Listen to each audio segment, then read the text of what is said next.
तो ये आपके सामने क्वेश्चन है 5वां, ठीक है। X Y Z are integers that are side of, ये क्वेश्चन है भाई, एग्जैक्ट क्वेश्चन है। तो अगर जो पिछले देख रहे हैं 4 क्वेश्चन उनको तो समझ में आ गया होगा।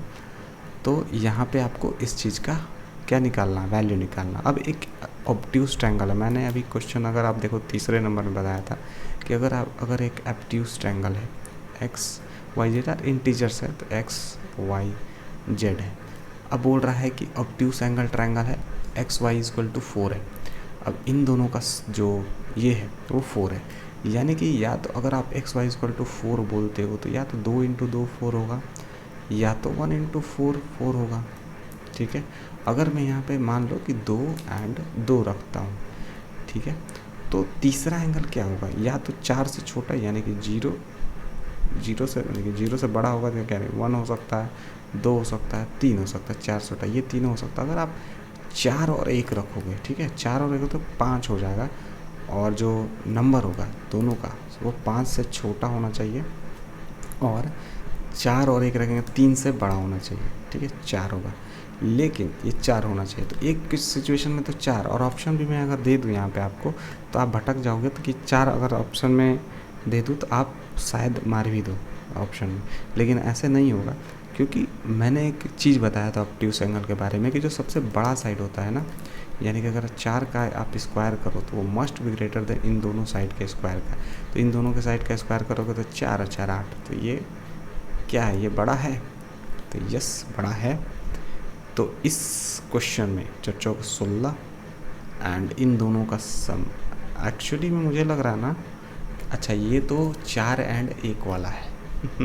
वही तो मैं सोचूं, ये जो इक्वेशन बना है ये 4 एंड 1 वाला है, यानी कि अगर मैं 4 और 1 मानूं तो 5 होगा, और 5 से छोटा होगा और 3 से बड़ा होगा।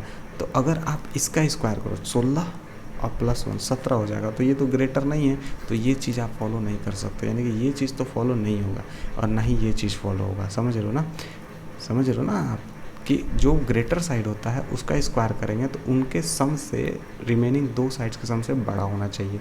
तो यहाँ पे तो फॉलो नहीं कर रहा है, जो रिमेनिंग 2 सम है वहीं बड़ा हो जा रहा है, सबसे बड़े वाले का स्क्वायर कर रहे हैं, तो ये वाला चीज़ यहाँ पे फॉलो नहीं करेगा। तो यानी कि एक ही मेरे पास ऑप्शन बचा ये। अब इन तीनों में से ही कोई आंसर होगा हमारा, अगर ठीक है। तो अगर आप देखो ये भी हटा दो, ये नहीं लिख हो सकता, 2 और 2 होगा, कंफर्म है कि 2 एंड 2 होगा यहाँ पे, और इन तीनों में से आंसर होगा। अगर आप मैं 1 रखूँ, समझो 1 रखूँ, और मैं 2 को बड़ा साइड है तो 2 का स्क्वायर करो तो 4 होगा, और यहाँ पे अगर आप मैं 2 रखो और 1, 4 1 5 हो जाएगा। तो मत 4 बड़ा होना चाहिए रिमेनिंग 2 साइड से। 4 का मतलब कि जो स्क्वायर करो एक बड़े साइड का, तो उन दोनों से बड़ा होना चाहिए वो, लेकिन यहाँ तो 4 छोटा हो जा रहा, तो ये भी यानी 1 नहीं सेटिस्फाई करेगा। अगर आप मैं मान लो कि यहाँ पे 2 रख दूँ तो वो 60 हो जाएगा, 60। तो ऑब्ट्यूज एंगल कहाँ से बना, 60 60 60, ऑब्ट्यूज नहीं बना। एक ही ऑप्शन आपके पास बचा, वो है 3। थोड़ा यहाँ गिज हो गया जलेबी जैसा, उसके लिए कतई क्षमा प्रार्थी हूँ मैं, लेकिन क्वेश्चन में कॉन्सेप्ट जो है आपका क्लियर हुआ होगा।